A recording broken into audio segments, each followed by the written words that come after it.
Pagkaisipin kanya ng sobra-sobra gamit ang pamamaraang ito. Pero bago ang lahat ng yan, kung bago ka pa lang sa channel na ito at gusto nyo ang mga ganitong usapin, ay inaanyayahan ko kayong pindutin ang subscribe button at ang bell icon nang sa ganon ay lagi kayong ma-update sa tuwing may bago tayong upload.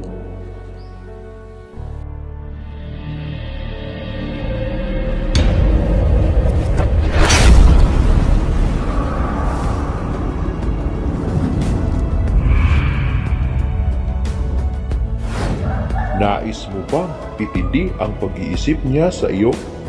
Hindi siya mapapakali pag di ka niya nakikita o nakakausap. Kung gayon ay magbabahagi ako ng isang pamamaraan nang sa gayon ay makuha mo ang mga epektong ito. Simple lamang po ang gagawin. Kumuha ka ng papel, panulat, kahit anong kulay ay pwede po. At syempre isang maliit na puti na may takip.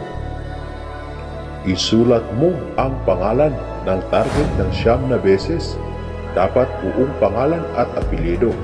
Pagkatapos mong maisulat ang pangalan, ay irolyo ito at saka ipasok sa bote. Maglagay ng kaunting ihi nyo po o isang patak.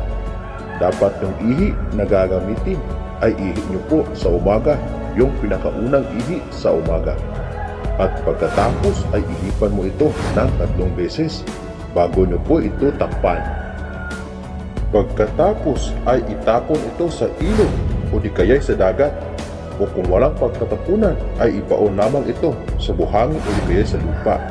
Dapat gawin ito nang walang nakakakita o nakakaalam. Pag ito ay nagawa ng tama at may pananalig, asahan na siya ay di mapakali sa kaiisip sa iyo. Nais niyang makita ka at makausap palagi. Ito ay simple lamang pero napakabisa at epektibo.